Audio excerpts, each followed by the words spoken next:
Hi, everyone. Thank you for joining Voices from Palestine. We are going to be recording this. I'm also going to be live so that others can join us. We're very grateful for Dr. Yasser and Samah Mahmoud for joining us today.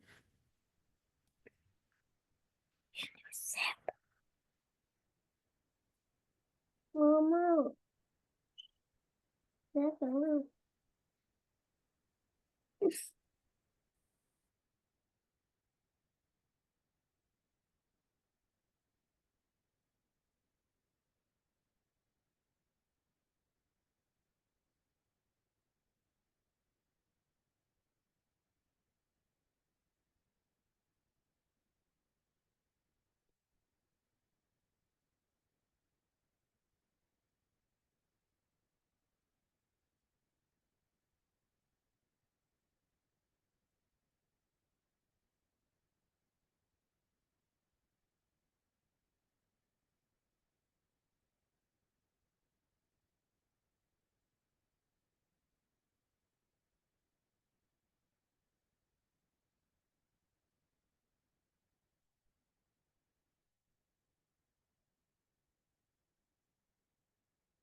Sorry about that.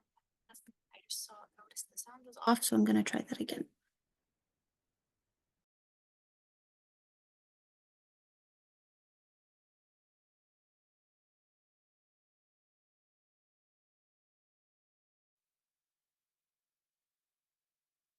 دون مأوى ولا مأمن ولا ملبس ولا مأكل ولا مشرب، واستهدفوا بشكل مباشر في أماكن نزوحهم. هذه الأحداث خلقت تداعيات نفسية واجتماعية معقدة وصعبة.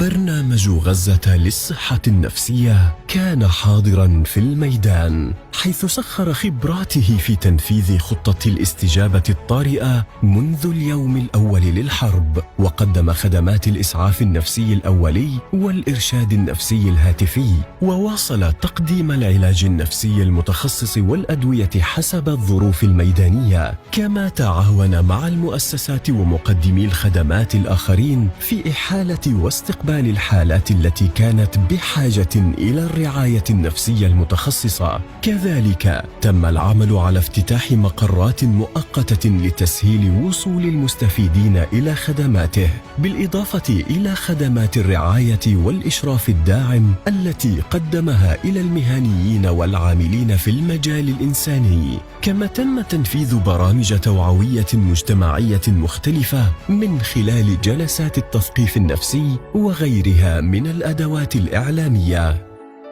حرصنا في برنامج غزة للصحة النفسية ومنذ الوهلة الأولى لهذا العدوان الغاشم على قطاع غزة على الاستمرار في تقديم خدماتنا النفسية الشمولية والمتخصصة للسكان. وضعنا خطة الاستجابة الطارئة والتي لا تركز فقط على تقديم خدمات علاجية من علاج نفسي ودوائي للمرضى، وإنما أيضا تتجاوز ذلك لتقدم خدمات إرشادية وخدمات وقائية مختلفة. فعلى سبيل المثال تقوم فرقنا الميدانية، فرق الإسعاف النفسي الأولي، بزيارة النازحين في أماكن تواجدهم. تحاول تقديم الخدمات الإرشادية اللازمة للآباء والأمهات في كيفية التعامل مع الأطفال وقت الأزمات. تحاول تقديم دفعة من الدعم النفسي للأطفال في أماكن وجودهم. نحاول الاستمرار بتقديم خدمات مختلفة وتواجهنا بعض الصعوبات. لا شك أن من أهم هذه الصعوبات هي فقداننا لمقراتنا الرئيسية وأيضا استشهاد بعض زملائنا، ولكننا نستمر في تقديم هذه الخدمات النفسية وعلى أمل أن ينتهي هذا العدوان بشكل عاجل وقريب. حسب تقييمات نفسية أجراها برنامج غزة للصحة النفسية، فإن هناك أكثر من 2 مليون شخص تأثروا خلال هذه الحرب، وأن عدداً كبيراً منهم سيعاني من جروح نفسية وجسدية ستستمر طوال حياتهم، وقد يتعرض أغلبهم بما في ذلك الأطفال لصدمات نفسية شديدة. فمن الطبيعي أن يصاب الناس باضطرابات نفسية بعد أي كارثة أو أزمة، مثل الاكتئاب واضطراب ما بعد الصدمة، بينما يعاني آخرون من ضغوط نفسية. ونتيجة لذلك تبرز أهمية الخدمات التي يقدمها برنامج غزة للصحة النفسية.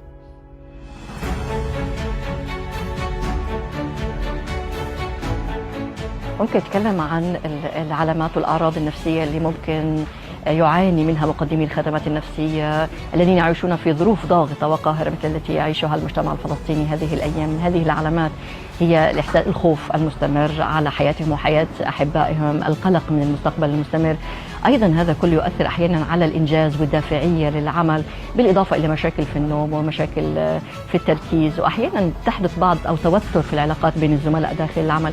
فهنا برزت أهمية وجود برامج لدعم الداعمين لمقدمي الخدمات في المهن الإنسانية للحفاظ على دافعيتهم للعمل، وأيضا على الحفاظ على العافية النفسية التي يجب أن يتمتعوا بها لمزيد من الإنتاج وتقديم أفضل الخدمات الممكنة للمستفيدين.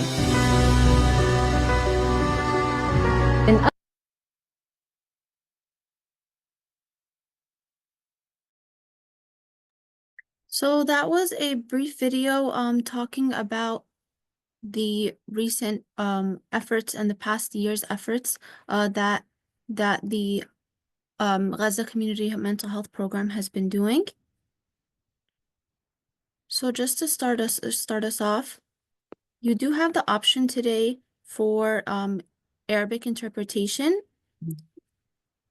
So to do this, you have to direct your attention to the bottom of your screen where you should be able to access all meeting and webinar controls.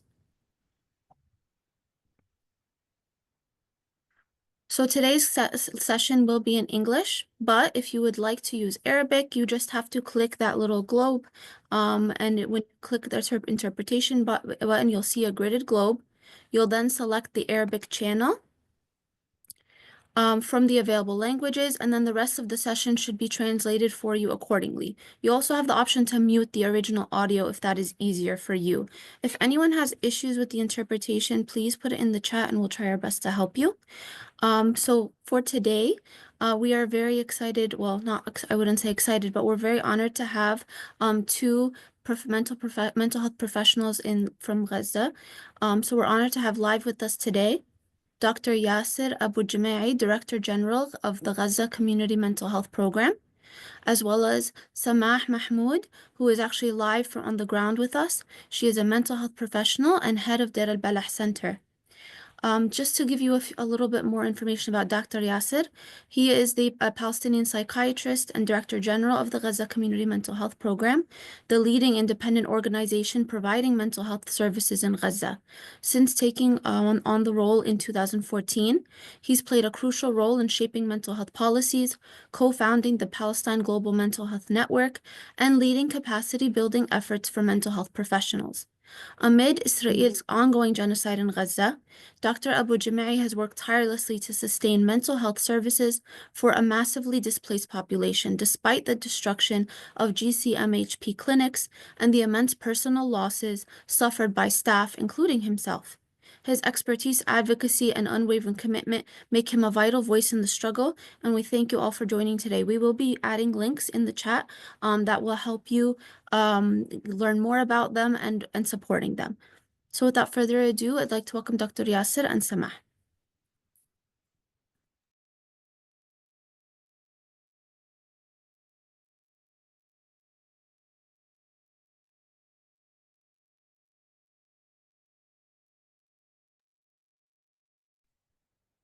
You guys, okay, should I just turn it off?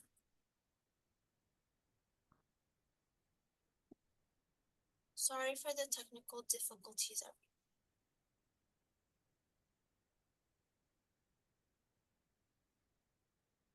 Dr. Yasser, can you please click the English on the globe at the bottom?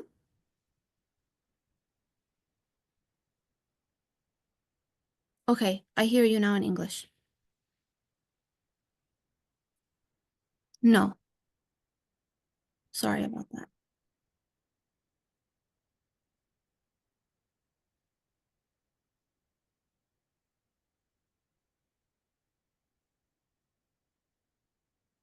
البلح. She is already online.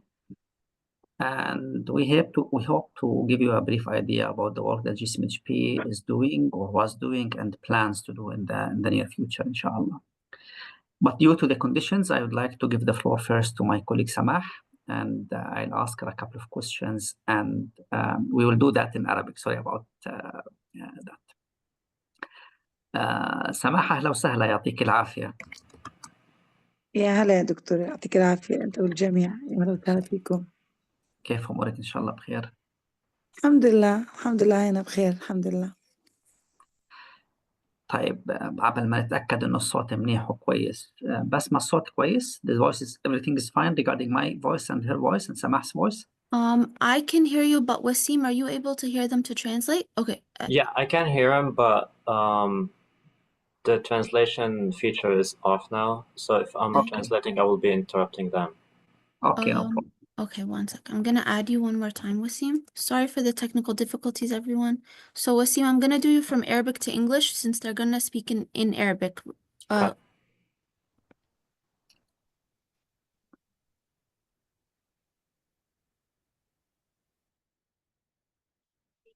Okay, so now the language interpretation should be available. Can you try that, Wasim? And then Dr. Yasser, if you can try that as well. Should they just continue? So I don't know why Dr. Yasser is as interpreter.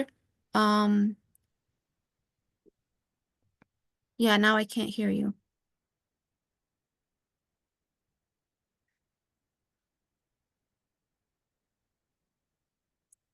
I cannot speak you.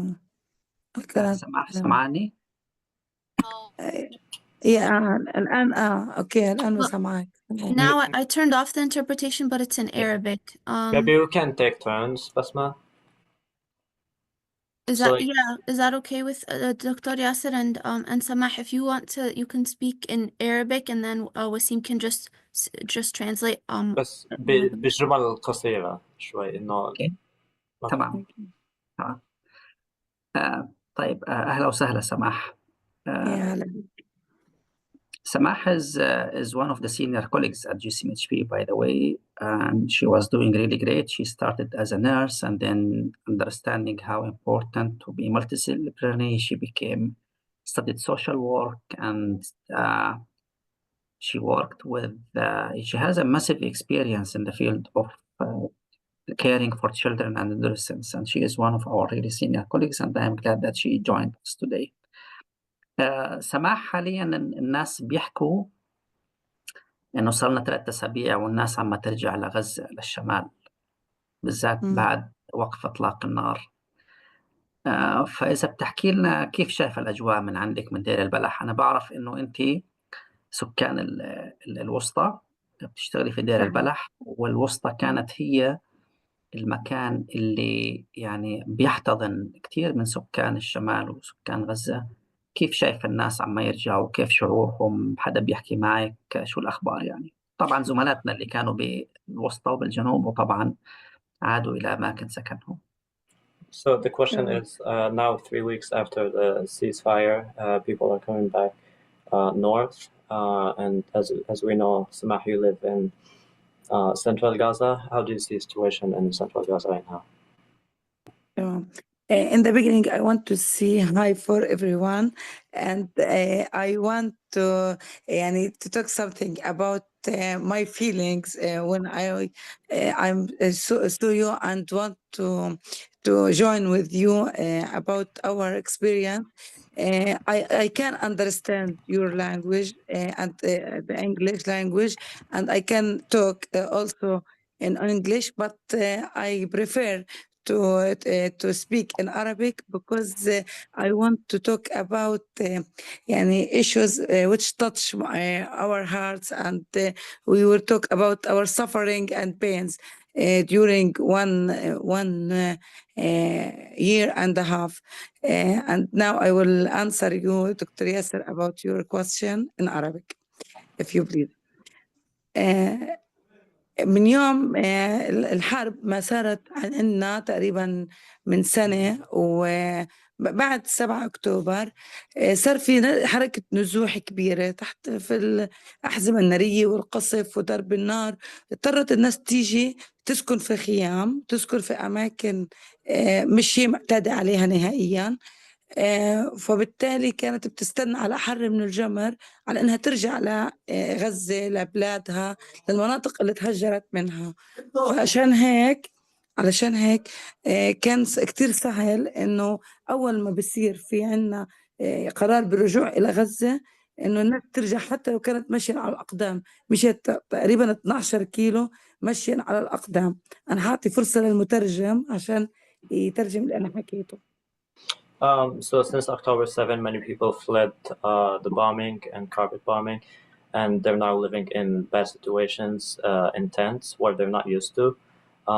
So it was really easy for them to go back north to their houses, and they even walked 12 kilometers on foot just to go back to their houses. تمام.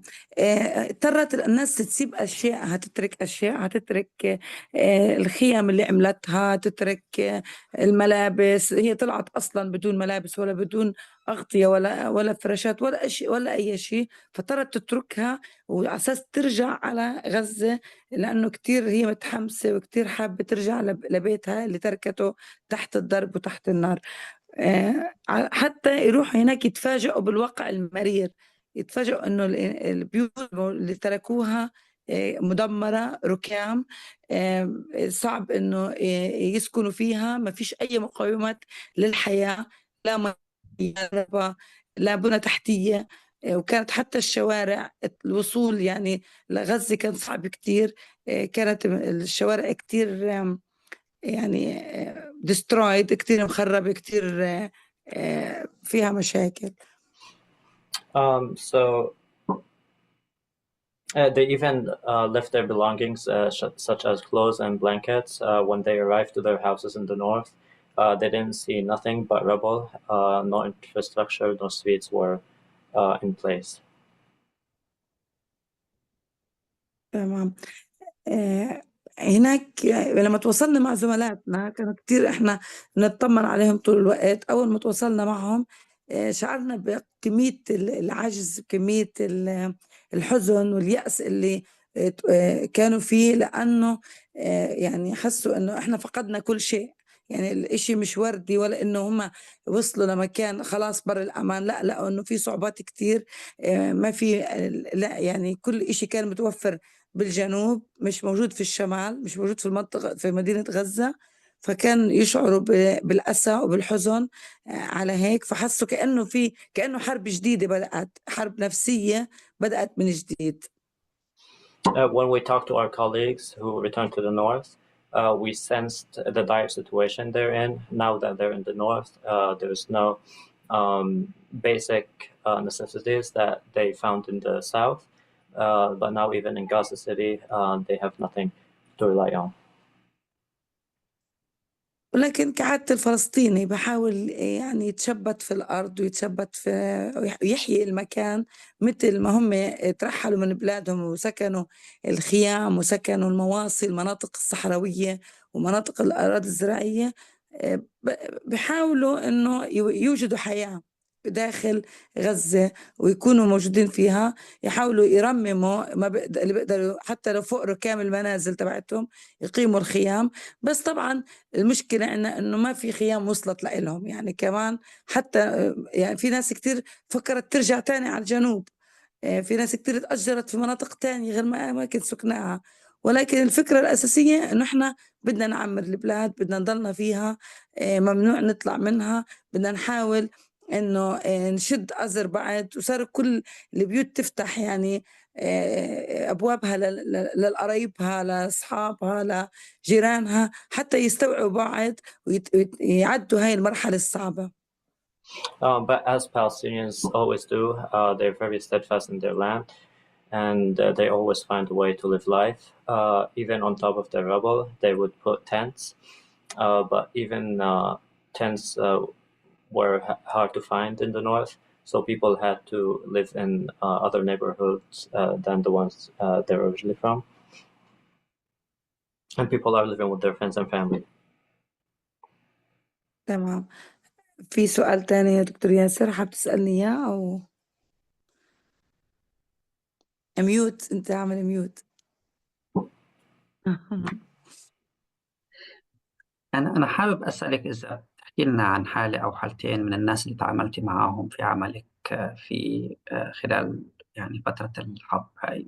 تحكي لنا عن قصة عائلة تعاملتي معاها، طفلة، شاب، صبية، شاب، اللي بتحبي تحكي عنه يعني. I would like تمام. to ask you if you could give us an example of a situation you dealt with during the war, maybe a family, a child, or a young person you helped. تمام. احنا اشتغلنا، بدينا شغلنا طبعا تاني شهر تقريبا أو ثالث شهر من الحرب، لما بلشنا نستقر، بلشنا نلاقي مكان نقدر نروح عليه، بلشنا نقدر يعني الناس تكون سكنت في مراكز إيواء أو في خيام. فكان في من ضمن شغلنا إنه نحن ننزل زيارات على الناس في أماكن نزوحها، نقدم الخدمة النفسية، نقدم الرعاية، على أساس إنه نشوف في مين عنده مشكلة، لأنه الناس حابة تفهم إيش اللي بيصير معها. يعني في أعراض بتصير، في أشياء بتصير معها، بس هي مش فاهمة، مش قادرة تفسرها، أو هي مشغولة في أكتر إشي إنها يعني تحافظ على الحياة، إنه توفر المأكل والمشرب والخشب الحطب، الأشياء هذه الأساسيات الحياة. طبعا قطاع الغاز وقطاع المياه والأشياء هاي. لكن في أعراض وفي مشاكل كانت تظهر عندهم نفسية، كانوا محتاجين إنه يفهموها أكتر، يفهموا إيش اللي بيصير معهم، إيش التغيرات السلوكية اللي بتصير. فكان دورنا نعمل لقاءات توعوية، نزور الخيام، نزور مراكز الإيواء. هعطي فرصة للمترجم بعدين أكمل. So we started in 3 months after the war started, after people started to settle and they started to have tents, and we started going and giving counseling. People knew they were suffering, but they didn't know exactly what was happening psychologically. So we started going on and visiting the tents and giving them community awareness sessions. تمام. وأنا في مركز إيواء كنت لاحظت على صبية قاعدة لوحدها، يعني واضح إنه هي قديش هي جميلة، قديش كيوت، لكن هي منطوية وقاعدة مع نفسها. رحت 3 مرات وإجيت في المدرسة وأنا شايفاها يعني لحالها، مش بتشارك حدا. تقريبا هي عمرها 22 سنة تقريبا. حاولت إنه أقرب منها، أسألها عن مشكلتها، أعرفها عن نفسي بالبداية، وإذا بتقبل إنه أنا أساعدها أو أقدم لها المساعدة. هي كتير يعني ارتاحت وانبسطت، وقالت أنا كنت بدور على أخصائي نفسي أحكي معه، فبعرفش كيف يعني ربنا بعتك لإلي. لما سألت عنها أو سمعت عنها أكتر، كانت هي الناجية الوحيدة متعرضة للقصف في بيتها 3 مرات، في كل مرة كانت تنزح فيها على مكان على أساس إنه الآمن، هذا داخل مدينة غزة. كان بنضرب منزل جنبهم. في أول مرة استشهد 3 أفراد من عائلتها، في المرة الثانية استشهد إخوتها 2، في المرة الأخيرة الثالثة البيت كله نزل يعني فوق رؤوس ساكنيه. وكانت هي الناجية الوحيدة. وقعدت 30 يوم في العناية المركزة، لما طبعا ما كانش في مستشفيات، فأخرجوها عند بيت خالتها. لما فاقت من فقدان الوعي اللي كانت فيه، عرفت إنه كل عيلتها استشهدت، ما ضلش فيها ولا حدا إلا هي. I remember this young girl in her 20s, maybe 22. She was sitting by herself. I went to her, I introduced myself and asked her and offered to help her. She shared that she was looking for a psychiatrist to help her. She shared with me that she was the only survivor from her family. Her house in Gaza City was bombed 3 times, and she lost all her family members. She spent 30 days in the intensive care unit. I think that was it. تمام. Yes, okay. And then sorry. وهي بعد هيك هي نزحت على الجنوب. بعد ما كانت لوحدها ضلت لآخر نفس بالشمال أو بغزة، نزحت على الجنوب على أمل إنها تطلع، المعبر مفتوح، تطلع تتعالج من الإصابات اللي هي كانت فيها، ومعها كانت تقاريرها. ولكن لصعوبة لأنه المعبر كان closed، ما كانتش قادرة تطلع، فبالتالي ضلت بالجنوب. وأنا شفتها في إحدى مدارس الجنوب أو مراكز الإيواء في الجنوب. After that, she woke up from her coma, and she went south, hoping that she would cross the border to Egypt with her medical records that would allow her to cross the border. But she wasn't able to, and she stayed in one of the schools seeking refuge. تمام. اتفقت معها بعد هيك إنه هي محتاجة. طبعا تحدثت عن أعراض صدمة واضحة، عن فلاش باك، تحدثت عن إنه تجنب الحديث عن لأنه هيك دائما هي انطوائية، بتتجنب تحكي عن الحدث، بس لأنه حست إنه أنا مع مختص وكمان له أسلوبه بكون الأخصائي، فقدرت إنها تحكي عن الحدث. زائد إنه فقدت الشغف، فقدت المتعة، فقدت يعني كيف أي شيء ممكن الحافز حتى إنها تكمل في التعليم الإلكتروني. هي سنة تانية جامعة كانت أو ثالثة تقريبا. وزائد إنه صارت عصبية كتير، أحلام مزعجة، وعندها هايبر فيجيلانس. أي حد بكلمها بقرب منها بتسمع أي صوت فبتصير تتفزز وبتصير عصبية وكتير سهلة الاستثارة. She talked to me about having flashbacks, and sometimes she would avoid talking about what happened. She also lost joy, passion, and she left for online school and became very easily irritated. أوكي. فاتفقت معها إنه ممكن مركز الإيواء مش مكان أو مش بيئة صحية ولا سليمة إنه نقدر نعمل فيها جلسات، وإنه هي محتاجة تيجي عنا على المركز، على المقر الصحة النفسية، وإنه بنوفر لها مواصلات توديها وتجيبها من المكان. وكمان إذا احتاجت إنه بدنا نناقشها مع الطبيب ومع الفريق، إنه إذا احتاجت إلى أدوية عشان تساعدها على النوم، وتساعدها إنه تتخلص من المزاج المكتئب اللي هي موجودة فيه. والحمد لله إنه وفرنا لها المواصلات وأخذنا منها الموافقة بالأساس، وفرنا لها المواصلات وصارت تيجي على العيادة تاخد جلستها كاملة. وشوي مرة على مرة أو جلسة على جلسة كنت أشعر في كتير يعني تحسن في حالتها. Wasim, you want to translate? Yes. So we offered that she could stay at our clinic just so she can change the environment she was at because it wasn't helping her. And then we also helped her with getting around the clinic and transportation. We helped her, and then we noticed some. She was getting better and better. تمام. والأكتر إشي أشعرني يعني بالارتياح أو بالسعادة إنه في يوم أنا كنت رايحة أعمل لمجموعة شباب ناشطين، كان في دعوة من إحدى المؤسسات إنه هي بدها طبعا بالتنسيق معنا إنه بدنا نعمل زي BFA أو إسعاف نفسي أولي نعلمهم عليه أو ندربهم عليه. فأنا انبسطت جدا لما لقيتها من ضمن الشباب هدول، إنه هي جاية تتلقى التدريب النفسي الإسعاف النفسي الأولي. فهذا خلاني أشعر إنه أنا يعني الحمد لله اتخطيت معها مرحلة أو نجحت في إنه أخليها تطلع من الاكتئاب أو المزاج السيء اللي كانت عايشة فيه.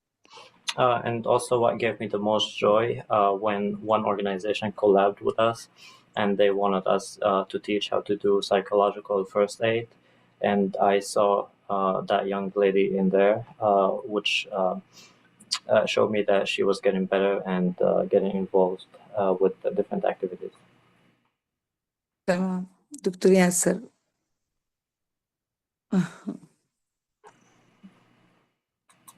الله يعطيك العافية سماح.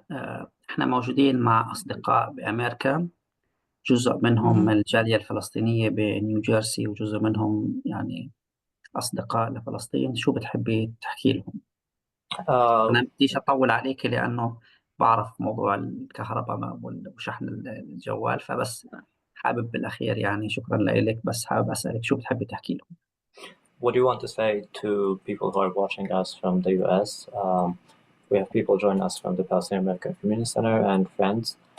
What do you want to tell them? يمكن الشيء اللي أنا يعني مبسوطة منه إنه إحنا صح إحنا بنعاني، صح إحنا تعبنا، صح إحنا جوعنا، صح إحنا كتير تأذينا، انعزلنا عن كل العالم، يعني وبنعاني. يعني يمكن إحنا طبقة أحسن من طبقة، يعني يمكن الصحة النفسية دعمتنا كتير في البداية وخلتنا أكثر صلادة، عندنا يعني ريزيلينس أو مرونة نفسية، نقدر نتحمل، نقدر نتكيف.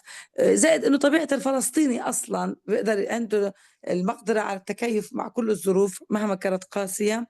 إلا إنه أكتر إشي كمان مبسوطين منه بغض النظر عن الحكومات وإيش بتكون وإيش بتفكر، إنه في ناس بتحس فينا، في ناس بتفكر، في ناس بتأيد، في ناس بتدعمنا ولو بالكلمة، حتى نضلنا إحنا يعني صامدين ونضلنا قادرين إنه نكمل، ونضلنا قادرين إنه نواصل في مقاومتنا على أي اتجاه، سواء الصعيد النفسي، الصعيد الجسدي، الصعيد كل الأصعدة. يعطيك ألف عافية دكتور ياسر، إن شاء الله نشوفك بيننا قريب إن شاء الله. شكرا يا سماح، الله يعطيك العافية. Although we were suffering, starving in Gaza, but knowing mental health made us more resilient, as well as on top of being Palestinian, we can endure any situation. And we also very much appreciate people from all around the world for their support.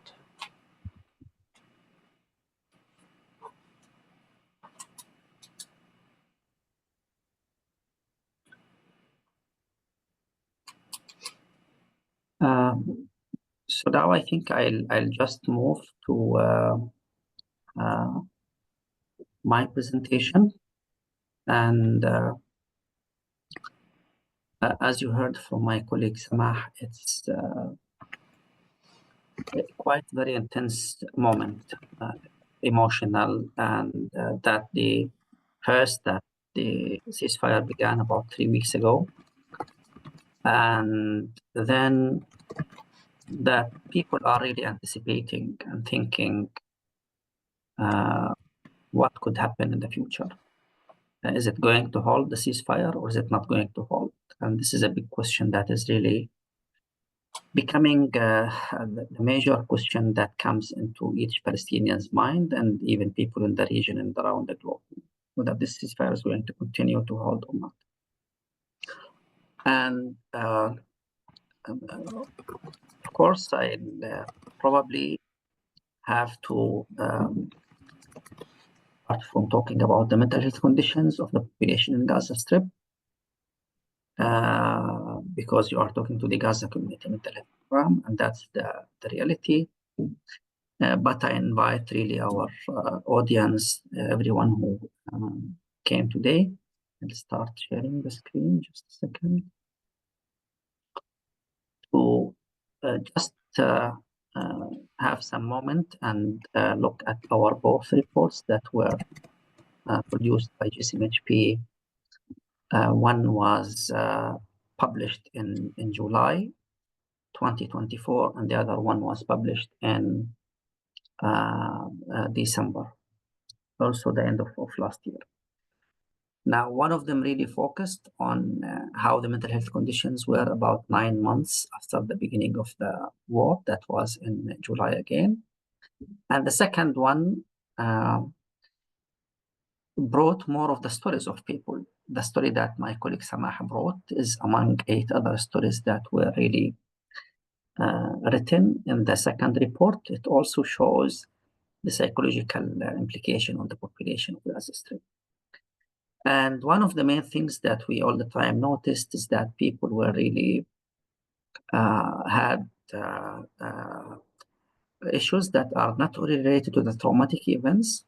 So, for example, one would imagine that the main factors that impact the mental health conditions of the population in Gaza Strip is the exposure to traumatic events. Well, that's true, but that's not the whole story, because there are another 2 main things that also impact the people. The second thing is that, okay, people were exposed to trauma, they were displaced from place to place, but at the same thing, people were not good. We were not well. We were not okay before October 7th. And this is something that people tend to a little bit, we could say, forget or like not take it into consideration. So already the 2.3 million people had a lot of pressures, stressors, and this is due to the blockade. This is due to 2/3 of the population were already refugees uprooted from their land, and that many of the people were living under poverty and under unemployed. The poverty rate in Gaza Strip was about 53%. The unemployment rate was about 46 to 47%. So the conditions were already dire because of the blockade, because of how the previous attacks were happening. And since 2008, more than, I think, 7 or 8 attacks took place until October 7th. And then the third factor, which is that throughout these 14 or 15 months, there wasn't enough support that was reaching the population in Gaza Strip.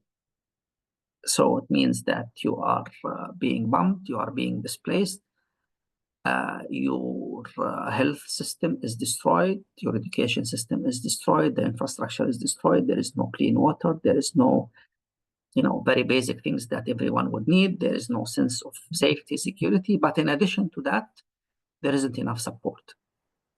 There isn't enough aid. And that continued for until the ceasefire happened. So that's why we all the time say that people have to struggle with many things, not only with the traumatic conditions, unfortunately, not only with the exposure to trauma. But again, this is an invitation for the audience to go to these 2 reports that would give more details about the psychological impact, which is not only being traumatized, but also being frustrated, being angry, anticipating the worst to happen, maybe losing hope, maybe waiting for something good to happen. But these are in the reports. And when the ceasefire happened it's already 3 weeks, I would like to remind you of what Samah said. It was something good that people finally, some of them had the chance to go back home and maybe to walk back home. And here I'd like to bring this figure. It talks about the ideal, phases of disaster, ideal, typical, whatever we can call it, the usual phase. And here we'd like to say why it's different for the population in Palestine and it's different from the population in Gaza Strip. People usually in the pre-disaster phase, they usually live a normal life, but they have some sort of warning. And that warning really happens like maybe minutes, maybe days. So if it's like, for example, one good example, if a tornado is coming, or like a big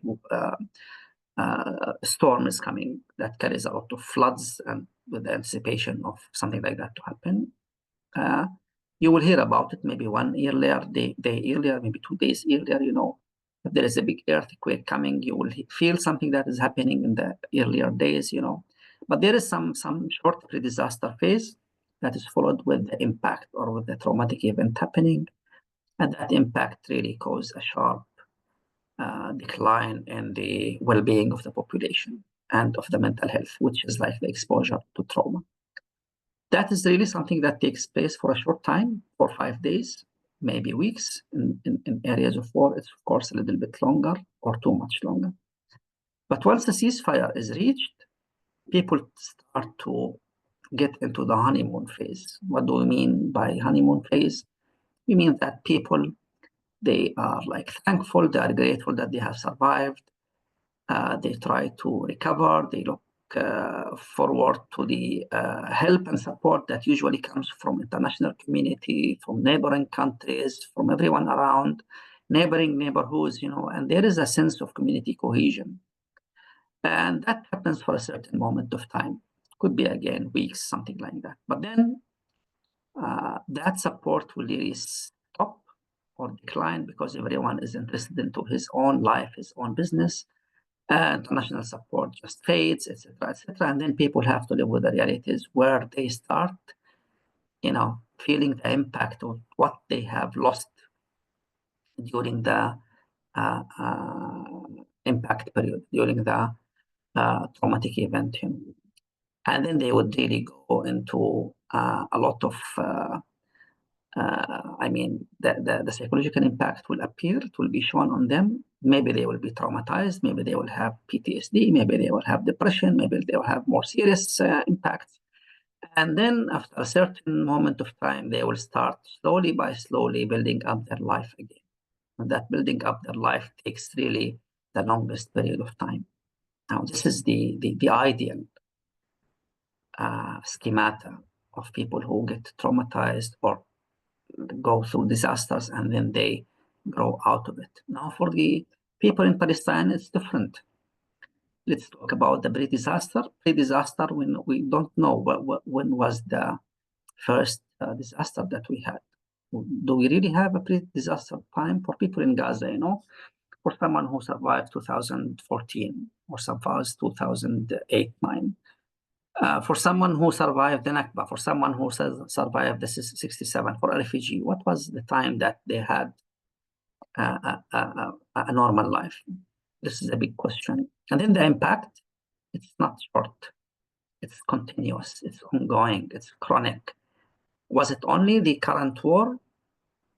Yeah, this is the biggest. This is the toughest. This is the harshest. This is the most criminal one. Yes. But earlier, were we safe? No. Also, we were exposed to different things, military attacks, blockade, uprooting back to 48, and all those various things. So if we keep it to the current war, and we say that the ceasefire happened, are we in the honeymoon phase? Yes, maybe we are in the honeymoon phase. But people who return to their homes, they already found the harsh reality that even they were told that their homes were destroyed, they wouldn't really think that things were so terrible and so difficult and so tough. They didn't think that still the conditions in the middle areas, despite how difficult they were, still a lot better than things in Gaza and the north. So have they had the chance to take a break, to relax? No. They just immediately jumped from the impact to the disillusionment and then to face the reality. And this is something really difficult that the society haven't really had the time to breathe. Another terrible thing, which is that we are not sure that there will be that the ceasefire will continue. So people are still afraid that maybe the war will return again. So this mixture is a very traumatizing, and it doesn't allow healing processes, whether those healing are natural or whether those healing processes are driven by an organization like GCHP, with the support of our technical staff, with the support of our volunteers, with the support of our first aid workers, with the support of our expert professionals, etc., etc., etc. So things are not really easy. They are difficult. And then the question is, okay, let's assume that the things will hold, and we hope that this will hold. how would the future of Gaza be rebuilt, And these things are the very basic things that I have listed here. The very, very, very, very, very, very basic things, And this is in contrast to what you really hear in the media coming from one person or the other. First, you need to ensure safety, that people are really safe, which means that they at least would have a safe place to return to, a safe place to stay in, that they don't really need to walk within the rubble, that people, things will be exploded at any moment. I mean, remnants of unexplosive things, So the removal of the rubble is something that needs to take place immediately. And that's the very basic thing. Having more spaces for children to play, cleaner living conditions, ensure that water is present, safe drinking water is present, food, the very basic needs need to be there. And unfortunately, we hear already that there are many obstacles in having the agreed upon delivery of tents, caravans, and other needed stuff. Things are not on the right track, even when it comes to the ceasefire conditions. It seems that things are not in the right direction. And then we advise everyone to try to restore their life routine. And in order to restore your life routine, the very basic and simple thing to begin with is to continue the education. Everyone in Gaza Strip throughout the world, despite all the difficulties, everyone was concerned about their children's education. Everyone was saying, well, our kids are away from schools now for the second year. What can we do? And even within the wartime, many families, many neighborhoods were trying to have some small initiatives to help children return to life. Life, it's return to schools, return to education. And with that, a lot of dynamic happened to the society, to the families within the families. So children are returning back to education. The parents need to follow up these things, the activities, to check up on things on children every day, to talk to teachers, etc. So it's a moving forward, but it's a very major and important step. Restoring life means that people will have the ability to just by themselves clean their houses, clean their areas. They would have the tools to do that, And you have seen, despite the difficulties, many people were trying to just restore some sort of life within their neighborhoods, cleaning their neighborhoods, working together, and just to find any suitable place that they can install a tent or like pillars of wood, and then put some plastic material on it, on what could be a tent. And then we need to really speak about a little bit about mental health. And mental health is enrooted in all of these steps, beginning from ensuring safety, ending with the provision of the MHPSS or psychiatric or mental health and psychosocial support services. But on the top of these things is that you need to really educate and keep teaching the society, because we have many issues, is the ability to understand the reactions, our own reactions to the trauma that we are exposed to understand when we are angry, why is that happening, to understand why when the ceasefire is there, we start to cry, why on our way back to Gaza and the north, we were looking around, maybe we will find the body of someone who we love. Why on our way back, we were looking at the destruction and we were trying to identify areas and neighborhoods, and we were not able to identify anything for miles and miles. How would that really impact us? How would it really impact us when our children continue not to receive good education? What would be the impact when now, 3 weeks after the ceasefire, we are anticipating a polar storm, and everyone is saying whether their tents are going to hold or not hold? How would that really impact us? How would that make us more fragile, less fragile? And what does that fragility mean?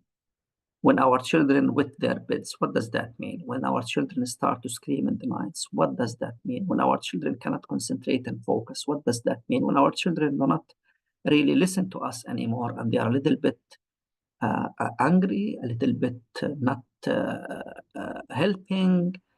They are not the same cute young children as they used to be. Maybe they become teenagers. Maybe they are just rejecting the whole environment around them. Then what's happening to our children? What's happening really to us? We need really to receive a lot of education. And what is this mental health about? Is it something that is a taboo, or is it something that we can talk about? So these are things that are very important to do. And then support systems, families, education, spirituality, whatever can be there to help people around is needed to be there, whether that's physical or, more important, spiritual. And then we come to talk about the provision of MHP, a service as a mental health and psychosocial support services. And on top of them, we speak about different levels of this is the mental health pyramid, and it begins with a very basic thing, which is like basic services, security, social considerations, privacy, doing no harm, confidentiality, and also to advocate for the rights of people. And then it goes up, strengthening community and family supports, focusing on non-specialized support, and ends with the specialized service. When we speak about specialized services here, we speak about therapy, which is provided by a multidisciplinary team, which is provided by psychologists, psychiatrists, social workers, nurses, etc., etc., etc. Now, it's very important to understand that GCMHP is an organization that began its work in 1990, but we never really focused 100% on all the specialized services because it's very difficult to talk to people, to bring them to tell them what they should do, what they can do, to teach them how to receive help, to fight stigma without going through, for example, different social media activities, or previously when we used to go from place to place and run public meetings in neighborhoods. And nowadays, that is something that our PFA team does. But throughout the days and times, now we are over almost 3.5 decades, since 1990, we rely a lot on capacity building. A lot of our programs aim at training organizations that provide services at the second and third level, training them on how to perform these activities well, and then they can really refer the cases to our GCMHP teams as much as needed. During the war and until the moment, we focus on these kind of activities. First, help people become more resilient, help people stay functioning, teach them how they can get rid of stress, try to build hope whenever there is a chance, and help them understand the children's needs and that they are like adults. They have their needs, but they express them in a different way. And we need to listen to our children, and we need to know how to help them. And then to provide psychological first aid. We have provided psychological first aid for more than 35,000 people already since October the 7th until end of, I think, January. And these were mainly families that were displaced, mainly in tents and shelters. Some of them were elderly, some of them were young, some of them were with disabilities, some of them were ex-detainees. And our other services continue to be there. Our telephone counseling line is functioning. Our therapeutic interventions are running. And this is one of the main things that we struggle to continue to provide because of what happened to our premises. Our premises, 2 of our buildings were destroyed. The third one was partially destroyed, but despite that, we managed to find other places that we rented, and we continued our operations from there. And we need all the time to keep in mind that our team and the teams who work in the field of health and mental health need all the time to receive supervision or help or care for caregivers, because we are ourselves people who were exposed to trauma. We are providing care, but we also at the same time need to receive some care. And of course, we continue to provide some training and capacity building services. We had many losses, we had many difficulties, many challenges, but again, as I said, the loss of our buildings was one of the main challenges. We lost also 3 psychologists, 3 female psychologists in the beginning, the first few weeks of the war. and they are not there anymore, but we are trying our best to continue our services. Those buildings were alive, they were functioning, they were bringing a lot of hope to the people, and unfortunately now they are destroyed. Our main building, this one in Gaza City, was opened only in 2019 after 4 years of working on its construction. The first 3 stories were for the Community Mental Health Center. The third and fourth story were for the Training and Research Department. We had 3 wonderful halls, a very nice library, and hundreds of people were receiving education in this building that continued between 2019 and 2023. The building is destroyed, and that's what's left out of there. However, this does not mean that we are giving up. We are going to continue our work. We are going to continue our interest in supporting the Palestinian people in doing our fulfilling our message. We were found by Sarraj, who taught us that all the time you need to continue to be hopeful and never give up, and that means ways to light a candle in the people's life. That's what I wanted to say today. Thank you very much for your patience. Thank you so much, Dr. Yasser. Thank you for sharing with us your work. I actually did put it in the chat, so if you'd like to learn more about GCMHP and support them, it is in the chat. Lema was also going to be joining us to talk about one action campaign petition. I think her other meeting ran a little late. So if anyone has any questions for Dr. Yasser, you can either put them in the chat now or feel free to just unmute and ask them now. I think I'll start actually. I have a question. I thought Dr. Yasser, the pyramid that you put, so it reminded me, so with the hierarchy of needs, like you said that in the beginning, like you wanted to provide specialized services, but if people are constantly in the most basic state of needs they don't have, it's hard to get to that point. So can you talk a little bit more of steps we in the diaspora could help support you to get not only the basic needs, but to help support the long-term needs as well of what you're doing? Okay, well, okay, there are like, as I said, 4 levels. One is the very basic one. And first things come first, actually, you know, and I think advocacy and lobbying for a serious and continuous help and support to Palestinian people is very important. So, for example, we need really to open our eyes and make sure that the level of support that was promised, that it's continued, you know. And here we don't speak about something tangible, really. We speak about food. I mean, this is not a question that people are in need for food. They are in need for good water, that they are in need for the removal of the rubble. And this is a very basic thing. You know? And then for the provision of services, if you speak about mental health services, our people are usually skeptic when it comes to receiving, for example, psychiatry, for example. Telemedicine by itself is not a very easy approach, but when it comes to really mental health services, when it comes to psychiatry and psychology, it's even more complicated because usually a face-to-face or one-on-one therapy, when you are like visible, when you see people, when you see the reaction yourself, and you can help, you know, it makes more sense.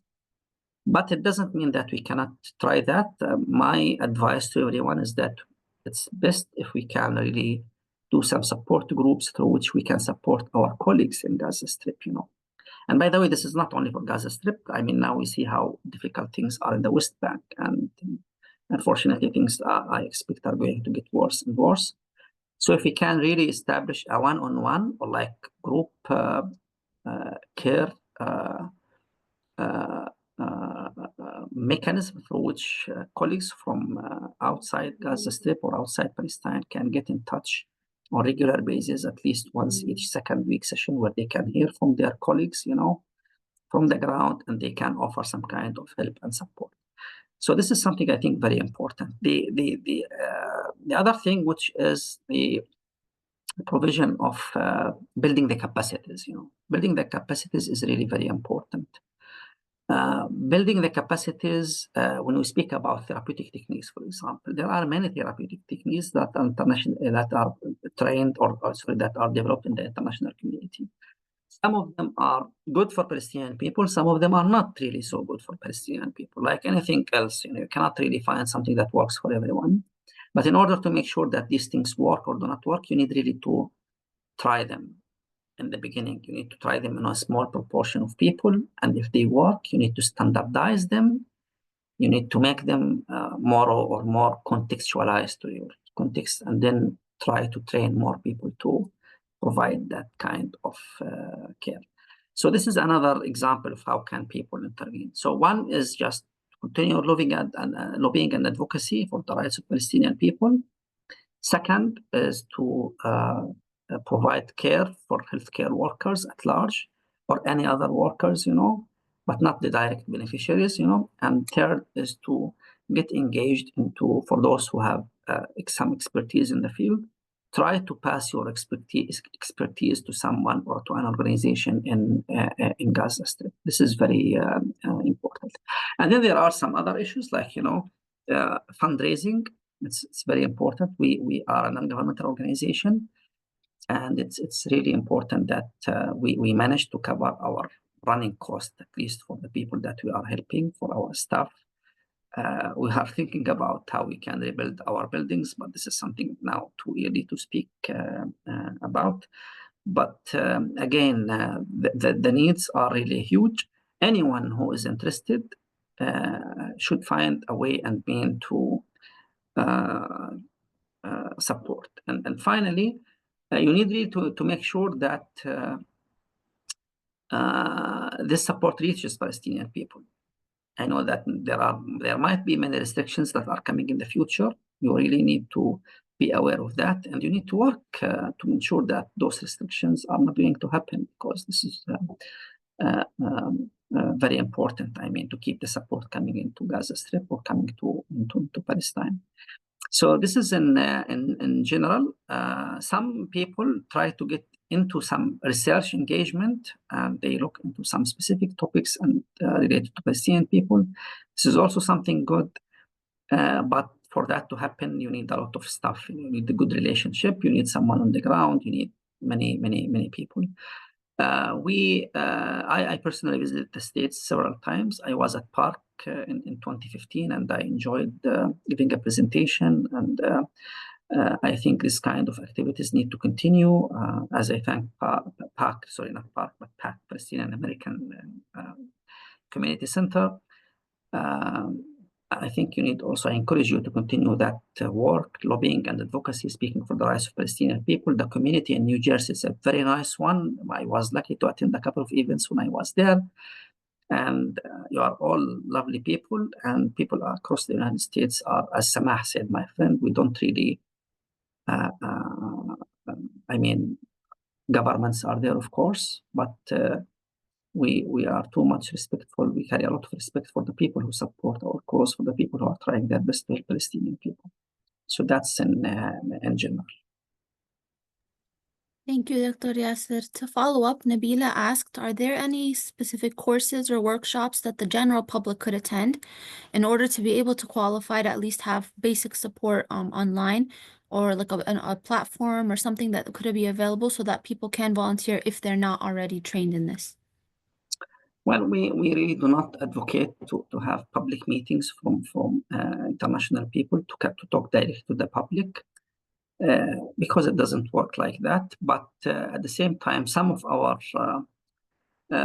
friends in the United States, some of our Palestinian colleagues in the United States, they shared all the time. They worked on preparing some short clips, video clips, that were like talking to people, teaching them, educating them, what they can do, what they can help.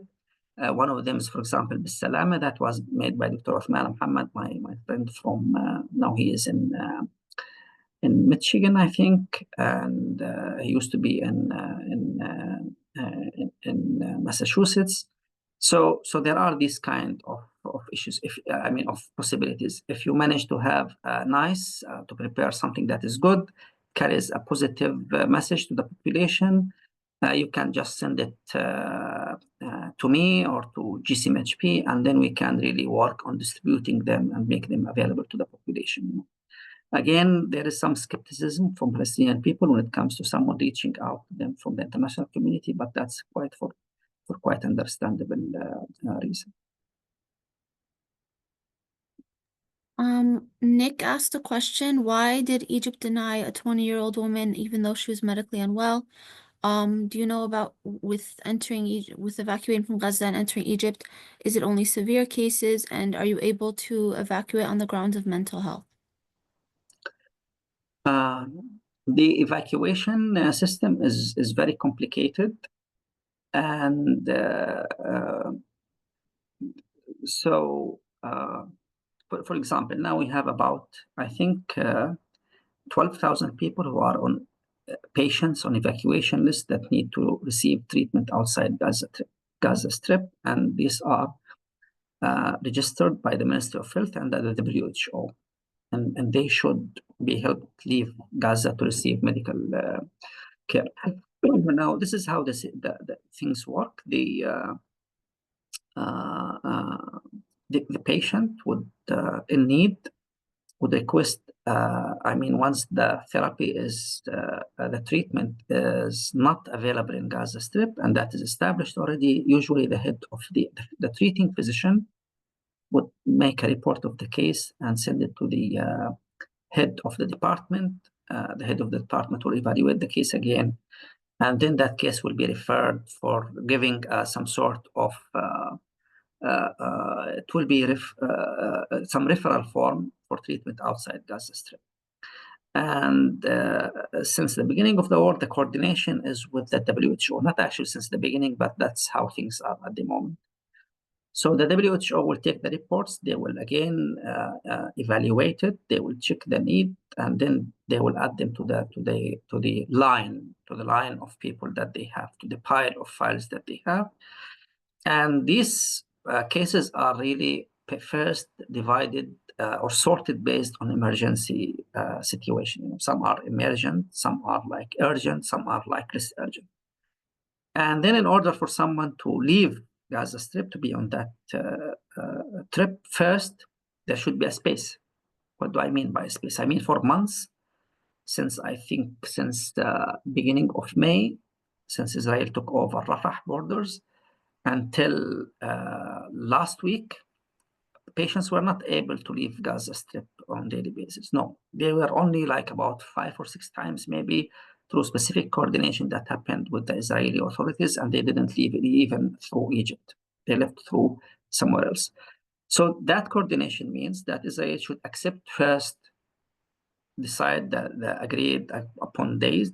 Now it's every day about 50 patients maximum per day. We speak about, again, 12,000 who are on the waiting list. So now they talk about 50. Each one is entitled to have 1 to maximum 3 companions, and they have to have a green light from the Israeli authorities and from the Egyptian authorities. And then they are allowed to leave Gaza Strip. And imagine, I didn't read throughout the 1 year that passed already that we had in any single day a full list of 50 patients that left Gaza Strip. So even those 50 patients are not leaving per day.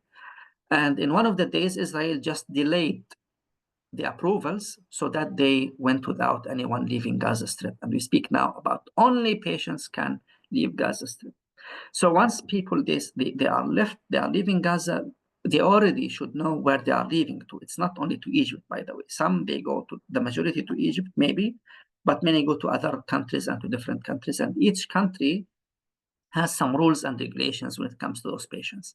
And most of the countries, by the way, they do not allow Palestinians to leave hospitals. They are just staying in their hotels or in their healthcare facilities, and they should be staying there until their therapy is over, and then they are returning back to Gaza Strip. That's how the agreement is. I mean, you travel abroad to receive therapy, to receive treatment, and then you should return back. Historically, by the way, we people living in Gaza, because we were under historical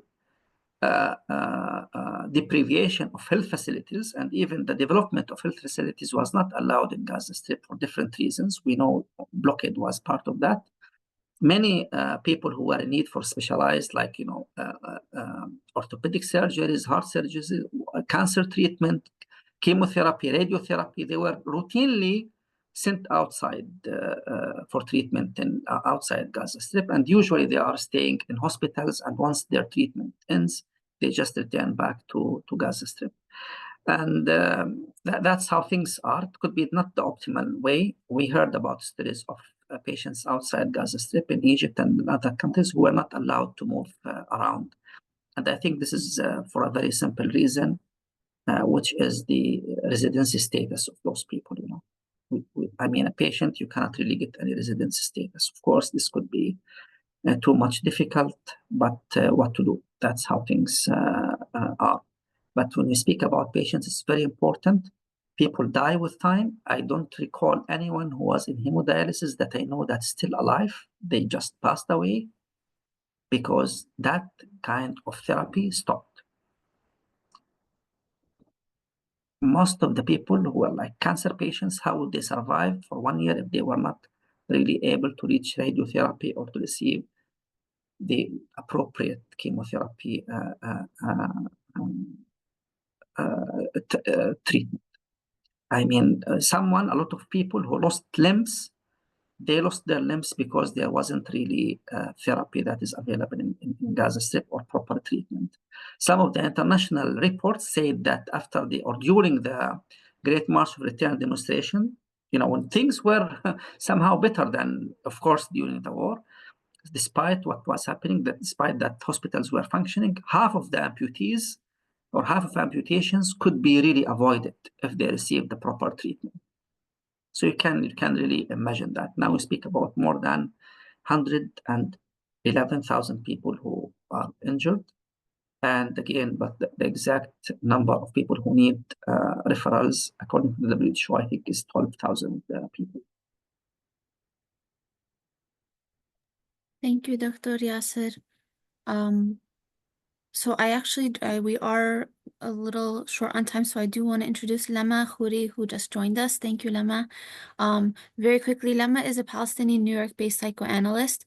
She's a psychoanalytic supervisor and the director of diversity, inclusion, and belonging at the Institute for Expressive Analysis.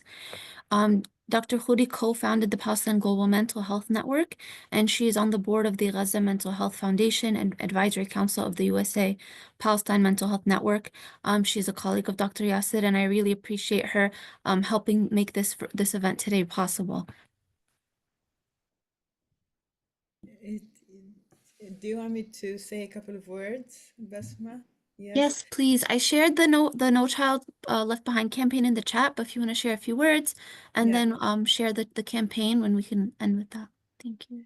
Thank you so much. I have a like action list, which probably is easy to just post in the chat to give you time to take action until I finish, which now I can't find it. Oh dear.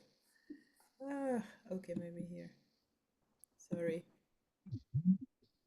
Your sound is a little low, Lama. Would you be able to raise the volume? Thank you. Just a second. Okay, sorry. Where are we? Sorry. Okay. So, okay, here I can do this. Okay, so I think it should be okay now, right? Yeah, so thank you so much, Basma, for the introduction. It's an honor always to share a platform with Dr. Yasser, who's a dear friend and really an icon for me. So what I would like to focus on for a few minutes, I know time is it's late, is the No Child a Target. No Child a Target is a campaign launched by the Palestine Mental Health Network, the Palestine Global, which is the mental health network that has the Palestinian members. And we are members, we are now in 25 countries and on each continent. Each continent has something called Palestine Mental Health Network. And we're launching this campaign. We're asking world leaders to hold Israel accountable under the UN Convention on the Rights of the Child. I hope I'll have a minute to share with you some links for you to take actions. You probably know about Palestinian children, but maybe it doesn't hurt to repeat it, to emphasize it. Palestinian children are the only children on the planet prosecuted in military court. What does that mean? It means you're never innocent. And often your crime is you throw a stone on a tank or something. That's the crime. We know about the numbers and the atrocities in Gaza. You know, Gaza has the highest number of child amputees per capita. Children are specifically targeted. You know, 65 doctors wrote to Biden, sharing pictures of bullets in the head and chest, meaning clearly they're being targeted. And there's subtle targeting, like, for example, house demolition. Imagine your child watching you demolish your own house in your hands because you had an order, and the face on this, you know, the look on this child's face. Our children, you know, the checkpoints. Recently, the Knesset passed a law that states that children as young as 12 could get a life sentence for throwing a stone on a tank. So, and the reason our children are targeted, it's tactical, because if they target our children, they're targeting our future. You know, in Gaza, we have a generation of orphans right now. There is not a child in Gaza that's not suffering some form of, you know, psychological distress. So that's the goal of the campaign. The goal of the campaign is to raise awareness. We need you to help us to raise awareness and pressure governments to hold Israel accountable. The UN Convention on the Rights of the Child has, you know, of course it's violated by Israel all the time. So I'm gonna try to post something in the chat. So I will leave you with this. Thank you very much, Basma. Thank you, Dr. Lama. So I think we answered all the questions. So please pay attention to the chat, and make sure to fill out those action items. I will also follow up with an email, with those afterwards, so everyone can have it just in case as well. So we have a little bit of time left. Does anyone have any last questions for Dr. Yasser or Dr. Lama?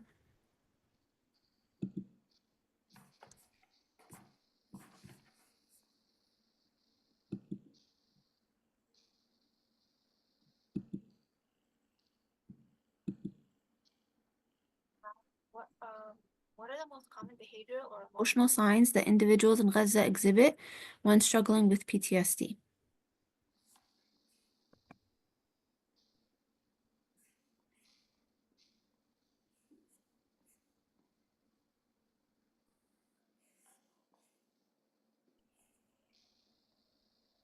Emotional signs, well, you know,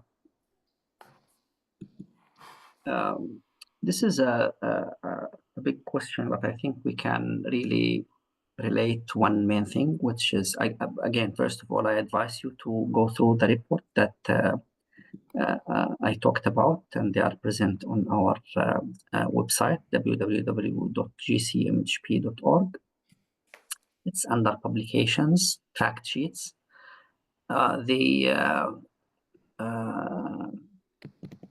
There are like three main kinds of emotions. One of them is all the time people are anticipating what might happen. They are waiting for things to see what are the developments. And this comes out of positive and negative parts. You know, positive, they are waiting for the ceasefire, for example. They are waiting for the next moment when the Israeli army leaves, for example, the middle areas of Gaza Strip, which happened today morning. But then there are some negative anticipations, you know, for example, maybe that place will be destroyed. Maybe that building is not going to be there anymore. So this kind of anticipation is something that is all the time putting people on the edge. Another feeling is frustration. And frustration was a very common feeling throughout the war, because people felt that they were left alone, that the international community is not doing enough to stop the war and the criminality that was happening, and why Palestinians were not allowed to even to have access to basic things like water and food and hygiene material. You know, that was something that is beyond understanding, why people were not having enough health support. And then third one was really anger. They were angry, why this is happening, why no one is really helping, why no one is intervening. Then there is something that really impacted the people, which is the kind of social problems that appeared in the Strip. We speak about social problems, for example, usually the community in Gaza Strip is a very cohesive one and very supportive one, but nothing is left there, a few months ago, I think the World Bank or some other organization said that everyone in Gaza Strip is now under poverty line. No one really was able to afford anything. There was no cash, there was no money, there was nothing. So how can we help while we don't have ourselves anything? So that kind of frustration, anger led into a lot of some kind of violence. Verbal violence could be violence towards children, violence towards women, towards each other, and that was reported in many reports. Now the community is like gathering itself one way or the other. We can just remember the honeymoon phase that I talked a little bit about. But we hope that, first of all, the ceasefire will hold, that people will have the time to rebuild themselves, to clean their neighborhoods, and that the international community will exert more pressure and allowing more support to get into Gaza Strip, and to stop thinking of any crazy ideas that Palestinians will be transferred or sent to any other land until everything is prepared. That nonsense should stop. Yes, definitely. Thank you, Dr. Yasser. I think you addressed this earlier a little bit about how it's a stigma, but someone asked, how often is mental health talked about amongst the Palestinians in Gaza? It depends on the topic. If you speak about mourning, if you speak about the losses, if you speak about the trauma, everyone talks about that. But if you speak about serious mental health conditions, if you speak about children, if you speak about women, then it's a little bit more difficult, So it's easier to say for sometimes for everyone, oh, it was terrifying. We cannot sleep during the night. Women and we and everyone is exhausted. We cannot sleep well. But the more tough and difficult conditions, people tend to keep it to themselves and not to speak about that loudly. Something might bring some, we could say, shame. For example, a girl or a boy who's 12 or 13 who started wetting his bed since October the 7th. No one is going to talk about that. But they will try to find some kind of support. So it depends really on the condition, and that's why we need all the time to feel what the symptoms or conditions that seem to be like a taboo in the community to speak about, and to shed the light on them every now and then, just to educate people where they can find help, and that the cases are really everywhere, Thank you so much. Thank you, Dr. Yasser. Thank you, Dr. Lama. Lama has put in those action items in the chat. I'll follow up with an email with them as well. So we only have 3 minutes left. I did want to share very, very quickly just a few things about how you can continue to stay connected with PAC. And we can close. But before I do that, thank you so much for both of you for taking the time to join us. Thank you for all the work that you're doing. I really encourage everyone to go and read more about their work, as well as support the work as much as you can. So very quickly, I just want to share a few reminders for upcoming events that PAC is doing. So we do have a couple of local events. If you're local to PAC, we're having a trivia night soon, a men's health workshop, and a grandparents and me event. You can find all of these on our website. You can scan here for them, or just go to our website homepage and you'll find it. We have spring programs coming up. That'll go live March 1st. We actually have, so far for this month, we just passed 2 of our events, but we have one more, February 24th, Resistance Across Borders, so analyzing the Black and Palestinian movements in solidarity. And we also have our PAC conference coming up Friday 4th to Sunday the 6th. in April. We encourage everyone to register for those. You will get an email with how to register soon, but that just to keep an eye out for the dates. We also have a Palestine Action Collective at PAC that is getting started. So it's essentially a volunteer group for you to get involved with everything related to advocacy and education for Palestine. And we also have our community town halls. If you're someone local and you want to help with actions, February 26th is the next town hall. We'll be sharing resources for you to help from within your community.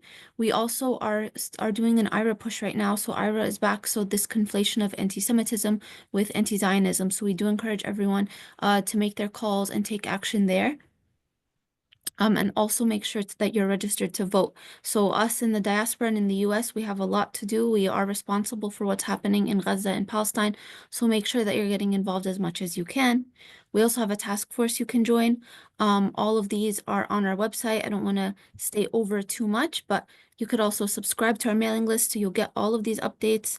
And then to end, please donate and support PAC for our work and so we could continue to provide programs like this today. You can also sign up to be a volunteer. That is also on our website. So that's exactly 2:30. I'll stop there. Thank you again, Dr. Yasser and Lama. We really appreciate everything that you're doing. This has been live streamed on Facebook and we will post it on our YouTube page. Thank you so much, everyone. Have a great rest of your day.